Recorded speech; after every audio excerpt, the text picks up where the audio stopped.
the Grape Nuts Flakes program, coming to you from Toronto, Ontario, and starring Jack Benny, with Mary Livingston, Dennis Day, Rochester, and yours truly, Don Wilson, and our guest conductor, Alan McIver, and his all-Canadian orchestra. Ladies, how often does your husband make with this theme song? I want what I want when I want it. Well, yes, sir, that's a man for you, especially when it's time for breakfast. He wants breakfast there when he wants it. And does he know what he wants for breakfast? Well, just try him and see. Just hand him a bowl full of delicious, crisp, tempting, multi-rich grape nut flakes. Then watch what happens. One taste of that grand grape nuts flavor and that I want frown becomes a happy grin. And that grin will stay on because nourishing grape nut flakes stick to the ribs. They help you keep going until lunchtime, for they're a whole grain cereal, chock full of nourishing food value. So try old Doc Wilson's recipe for a happy home and serve grape nut flakes at breakfast, America's fastest growing breakfast cereal. And now, ladies and gentlemen, for the first time in our broadcast history, our program this evening originates outside the borders of the United States. Yes, sir, we're in Toronto, Canada. Canada, stretching 3,000 miles from Nova Scotia in the east to Vancouver Island in the distant Pacific. It's big, all right. Canada, famous for its farming, its lumbering, its mining, and fur trapping. Yep. Everything from grizzly bear to skunk. Which brings us to our master of ceremonies, Jack Benny. And I had to help him out with that. Oh well. Hello again, this is Jack Benny, the grizzly bear, talking. I've got too much hair tonic on me to be that other animal, you know. And Don, this is sure a thrill, broadcasting from the Dominion of Canada. Look at those uniforms out in the audience. Men from the Royal Canadian Navy, the Canadian Active Army, the Royal Canadian Air Force. Well, and don't forget the Royal Norwegian Air Force. Yes, sir, they've all turned out. And I love the people up here in Toronto, Don. They're so friendly, and they go out of their way to make you comfortable. What do you mean? Well, for instance, when I arrived in town, it was snowing, so they dug an underground tunnel from the Union Station to the Royal York Hotel, just for me. Now that's real consideration. Now wait just a minute, Jack. That tunnel connecting the Union Station and the Royal York Hotel has been there for years. It has? Of course, everybody knows that. Oh my goodness. Then I better rush over there right away. What's the matter, Jack? Oh, I gotta take down that sign I put up. What sign? Jack Benny Tunnel, admission 10 cents. Gee. People here will think I'm awful, you know? I wouldn't worry about it. By the way, Jack, are you stopping at the Royal York? Yes, Dennis and I, and Dennis is a ranger, and my riders, and their riders, and a man named McTavish from Winnipeg, who's in the grain business, we're sharing a lovely room. It has 2 beds, of course. Oh, I see. Does your room overlook Lake Ontario? I don't know. McTavish always hangs his kilt across the window. Nice chap, though, you know. Come in. Yes? Mr. Benny, on behalf of the English-speaking population of Canada, I'd like to welcome you to Toronto and present you with this genuine Canadian quarter. A Canadian quarter? Well, thank you. What's that for? We want you to spend something while you're up here. Just for that, I'm going to spend that quarter. McTavish and I are going out to dinner. What's left over, we'll split a cigar. Yes, sir. Oh, hello, Mary. Hello, Jack. Mary, are you having fun on our little visit to Canada here? I'll say. And what a beautiful city Toronto is. You know, Jack, yesterday I got on a streetcar and went over to visit my cousin. Oh, do you have a cousin living here in Canada? Yeah, Vancouver. Now, wait a minute, Mary. You can't take a streetcar from Toronto to Vancouver. That's his name. Vancouver Livingston. Oh. Well, Mary, we certainly covered a lot of ground in 1 week, haven't we? Toronto, Ottawa, Montreal. You said it. And say, Jack, in Montreal, I stayed at the Windsor Hotel, and I slept in the same room that Mrs. Roosevelt had a few days before. Same room Mrs. Roosevelt had. How do you know? Well, in the middle of the night, the phone rang. I said, "Hello?" Yes. And a voice said, "I'm back from North Africa. Where are you?" Oh, then it must have been Mrs. Roosevelt's room, all right. Franklin is so considerate. Speaking of Montreal, Mary, isn't it a romantic old city? What food they have! To Wilson, a bowl of onion soup is romance. Mary. But you're right, Don. The food in Montreal is terrific, especially in those little French restaurants. You ought to stay out of those little French restaurants until you learn to speak the language. What are you talking about? I parlay Francois très bonny. And incidentally, Mary, you should have had some of those escargots I ordered. Yum, yum. Well, I don't like snails. Snails? Yikes! Holy smoke! I ate 3 orders of snails. No wonder you've been walking so slow. Oh, why? I can't understand making such a silly mistake. Why, in Waukegan High School, French was my best subject. In fact, we... Come in? Come in? Monsieur Benny, Oui.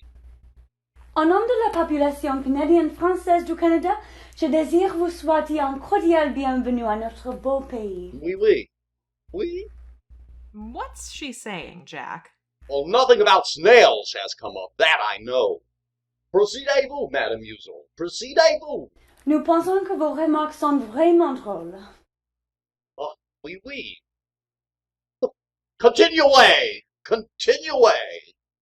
Et nous apprécions à juste titre votre habileté artistique et espérons bien que votre séjour au Canada sera des plus agréables. Bonsoir! Well, now that was really sweet, really. I'm sorry she had to get away so fast. I would have loved to have parlayed with her longer. Well, tell us, Jack, what did she say? What did she say? She said that, she implied, that is, she more or less suggested. Look, she's gone, we had a nice chat, now let's forget it. My goodness. Well, Dennis Day. Hello, Dennis. Hello. Well, Dennis, I haven't seen you since we left Ottawa. Did you have a good time there? Yeah, it was wonderful, and I was sure thrilled when we got to meet the king. The king? The king? Yeah, King Mackenzie. That's Mackenzie King! That's Mackenzie King. He's the Prime Minister. Oh. And I enjoyed meeting him too. You know, Mr. Benny, these Canadian people sure are generous. They really overdo it. What do you mean, overdo? Well, I gave the girl at the cashier's desk a $10 bill, and she gave me $11 change. She must be nuts about Listen, me. Dennis, she gave you the right change. You see, $10 American or 11 Canadian is international monetary stabilization and is determined through equitable negotiations on the part of the Canadian and American fiscal policy authorities. You better lay off those snails, brother. Now, Dennis, in the first place... Oh, Jack, stop wasting your breath. Dennis will never get that stuff through his head. Mary's right. Dennis is too confused to understand such a complicated subject.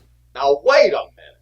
Let's be fair about this. Dennis may be a little confused, but he's not dumb. He's not stupid. Talk is cheap. Let's see you prove it. Well, there's no use waiting. I'll have to keep that kid in the trunk. Never mind, Dennis. Let's have your song and do a good job. No, hold it. Come in. Hey, Zorvin, how do that, Mr. Jack Beanie? Dit is zo goed aan moet ik dag. Ik in de militaire vliegboot. Oh, oui, oui, monsieur. Jack, he's not French. He's a Norwegian flyer. Oh, a Norwegian flyer. Oh, go ahead. Vi de norske insatsstålet erfkunden mot deg, vi tror du der min monsters persona vi ned, når sine had sett, og happia, og hua og semja, huma frag de mengde, egt med fjø. Du mormusikere in kogen, sa in hevne morsmen man, og in de mormasinen in rockhidviesk. Du alltid välkommen till kommande del, vilket landet vet. Jag vet väl, I kortare jag partyfläet. Well, now, would you mind telling me what you said in English? Mr. Jack Benny, we Norwegians think you are very funny, and we like you much better than smoked whitefish. Well, that was very nice of you. Go ahead and sing, Dennis. This time, Mr. Benny, we're all going to sing. Ready, gang?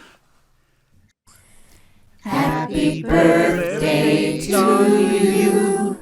Happy birthday to you. Happy birthday, Mr. Benny. Happy birthday to you. That was Happy Birthday to You, sung by Dennis Day and the rest. And thank you, Dennis. That was swell. Thank you. And Mr. Benny, since today is your birthday, I'd like to dedicate that number to you.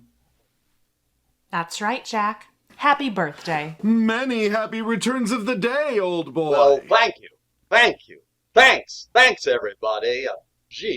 Another birthday. No kidding, Mr. Benny. Were you really born on February 14th? Yup, I was a Valentine baby. Cupid brought me instead of the stork, you know. The stork? Huh? The stork? Yeah. There's something fishy there, but I'm only guessing. Dennis, I mean, Cupid brought me because I was born on Valentine's Day. But the stork brings everybody else. Oh, you're a little wrong there, Jack. A crane brought me. Well, what's the difference? Stork, crane, they're both birds. I mean, a crane like a shipyard. Oh, you mean a hoist? Well, Don, you're an exception. You see, you were a very heavy thing. I understand your nurse had to jack you up to put your diapers on. Well, anyhow, getting back to me, here it is, another birthday. Say, Mr. Benny. Yes, Dennis. Well, I'll probably get slugged for this, but how old are you exactly? Well, Dennis, let me put it this way. I'm as frisky as a boy of 10. I feel like sweet 16, and I don't look a day older than 25. Now just add those up and you got it. Mary, I'm not 51. I'm in my late 30s, or my early 40s. You were in your early 40s in the gay 90s. Never mind. And now, ladies and gentlemen, I wish I had a nickel for every time Lillian Russell slapped your face. I said never mind, if I may be so bold. And now, ladies and gentlemen, I'd like to have you meet our guest conductor this week, Mr. Alan McIver from Montreal. Thank you, everybody. So, your name is Alan McIver, eh? Alan, do you mind if I call you Al? Oh, no, not at all. Thank you. You see, I happen to know a fellow named Alan, and just the mention of his name makes my hair stand on end. Open your shirt and show him. I mean the hair on my head. Well, sir, thank you for conducting our orchestra. Well, it isn't easy. It's hard to get their attention, but I found a way to do it. Oh, what's that? On my head, I balance a bottle of Canadian Club. I'll be sure to give that tip to Bill Harris. Oh, by the way, Mr. Benny, I don't know if this is the right time to bring it up, but I enjoy your work in pictures very, very much. You do? Well. Yes, I saw you in George Washington Slept Here, and you were wonderful, especially on Sheridan. Everybody says that. Incidentally, Mr. McIver, I'm in a new picture now called The Meanest Man in the World. I suppose you'll see that? Who else is in it? Well, I have a swell role. You see, I play the part of a young lawyer who is a failure because he's so nice and sweet and kind. Who else is in it? And it isn't until I change my character and become the meanest man in the world that I achieve the prominence that I so justly deserve. Who else is in it? Priscilla Lane and Rochester. Who do you think is in it? You'd better go back to the orchestra. Some of them look restless. Oh, my goodness. And now, folks, seeing that we're in Canada... Just a minute, Jack. Speaking of Canada, I've written a very clever message which involves various cities and towns in this dominion. Oh, who else is in it? I mean, you have. What's the matter with me? Yes, it goes something like this. When you come back from the lake, Louise. Oh, And when you arrive in port, Arthur. well, there's 2 places already. I want you both Toronto, your neighborhood grocer, and ask him about a box of toasty brown, sweet as nut grape nut flakes. Toronto. That's not bad. Go ahead. Now, if you arrive home to find that you've forgotten your grape nut flakes, Quebec to the store immediately. Quebec! Quebec to the store? Yes, because grape nut flakes in the big 12-ounce economy size package is America's fastest growing flake cereal. Believe me, folks, you ought to try some tomorrow. Don, that was wonderful. I'm sure you've given the people all the facts about our product. I bet Ruby Keeler hated that. And now, who's that? Come in? Well, it's the Canadian girl, the French-Canadian pilot, and the Norwegian flyer. What's this for? Happy birthday, Mr. Benny, and may you have many more of them. Thank Nous vous souhaitons bonne fête, Monsieur Benny, et espérons que vous en avez beaucoup d'autres. Oh, merci. Merci beaucoup.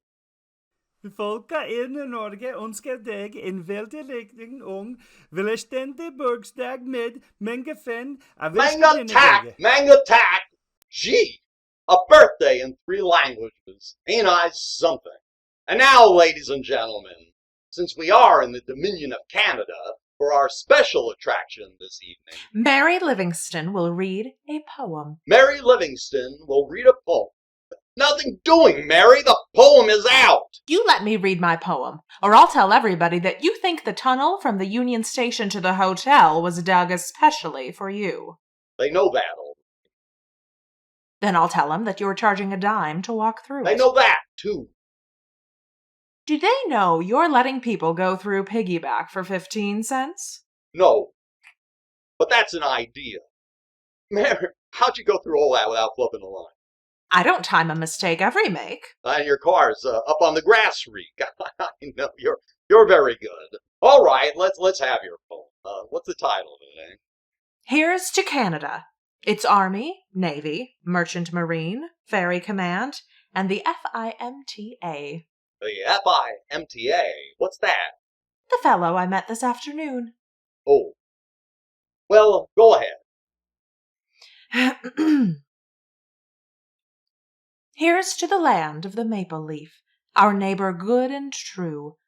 Greetings from Don and Dennis and me, and Jack with eyes of blue. Well, they have been compared to Lake Ontario as viewed from McTavish's. Go ahead, Miss Seuss. Go ahead. O Canada, you are so mighty. Your snow-capped mountains are so whitey. Whitey. Your air is cold. Your wind is bitey. That's why I wear a flannel nightie. Me too. O Canada, where seals do play, way up north in Hudson Bay. The Eskimos, they live in igloos and keep their pigs in little pigloos. Mary, they don't have pigs up there. They eat blubber. The Eskimos, they live on blubber. It looks like steak, but tastes like rubber. The nights up there last half a year. So if you walk in your sleep, take a sandwich and beer. That's right. That's right. A little midnight snack around the middle of December would be good. Is that all, Mary? No, one more verse. Okay. So here's to the land of the maple leaf, our neighbor good and true. Our visit has been wonderful, so thanks, merci beaucoup. Very, very good. Very good. Well, Mary, that was a swell poem and a beautiful thought. And I'm sure that goes for all of us. Now, fellas, before I forget it, excuse me, come in? Mr. Benny, Yeah. I'm an Eskimo, and I have a message for you. Well, a bald-headed Eskimo. He must have a low entrance to his ego. What's the message, sir? On behalf of the Eskimos of Canada, Glub Ug Rickajak Belwa Zok Powie. Oh, what does that mean? How do I know? I'm a bellboy at the hotel. How did Bill Murrow get a job as a bellboy? The real one said he'd starve on the tip you gave and Oh, quit. yes, that's right. Now, fellas, as I started to say, tomorrow night, when we do our show, I want you all to be ready by 7 o'clock, because immediately afterwards, we have to take the train for Chicago. That is, you'll be in Chicago, and I'll stay in Waukegan. Meanwhile, now who can that be? Bonsoir, monsieur. C'est moi, Rochester. Rochester? Why, Rochester, where did you learn to speak French? My Montreal mama done told me. Oh, what do you want, Rochester? Or what did you call me about? Well, I'm down here in the tunnel. In the tunnel? Yeah, a train just came in from Ottawa. Shall I lower the toll gate? Wait a minute. Wait a minute. Rochester, that isn't my tunnel anymore. People can walk through without paying. This is a fine time to tell me a Scotsman just threatened me. What? He pulled a bag butt on me. Well, it was all my fault. There's only one thing to do, and that's give the people back their money. Now, how many dimes did you collect? Only 3, Mr. Benny. Only 3? 2 from a newly married couple who didn't want to stop and argue. Yes. And 1 from a bald-headed Eskimo. Well, the Eskimo's here, and I'll take care of him. See you later, Rochester. Goodbye. Goodbye. Oh, say, Rochester, I hope you sent my trunk to the right town. Last week, you sent it to Toledo instead of Toronto. Don't worry, boss. It's all packed and on its way to Weehawken. Weehawken? Or maybe it was Skowhegan. It's Waukegan. I told you to send the trunk to Waukegan, Illinois. Now look, get in touch with Weehawken, and then get in touch with Skowhegan, and have them send the trunk to Waukegan. You better put a Canadian on that, boss. Ça ne comprend pas those names. You'll do it yourself. Now, Rochester, if that trunk isn't in Waukegan, Waukegan, then when I arrive, this'll be your finish. Now remember what I tell you. Friends, never has it been so important as it is today for you to choose the right foods in feeding your family. Now, your choice may not be grape nut flakes, but if it is, it's a wise choice and a delicious one. For in grape nut flakes, you get a whole grain cereal with a distinctive multi-rich flavor and a crisp, toasty brown texture. But whether you choose grape nut flakes or not, do serve your family more whole grain cereals. Remember, they're plentiful, they're nourishing, they're thrifty. Well, that was the last number in the 20th program in the new Grape Nuts Flakes series. And we'll be with you again next Sunday night, broadcasting for servicemen in Chicago, Illinois. And I want to say that we had a marvelous time here in Canada. I'd like to thank the Governor General, Prime Minister Mackenzie King, and all the people of Canada for their splendid hospitality. And also, I would like to wish success to the Canadian food industry's Special War Savings Stamp Drive, which is now taking place. Good night, folks. The Jack Benny program was written by Bill Morrow and Ed Beloin.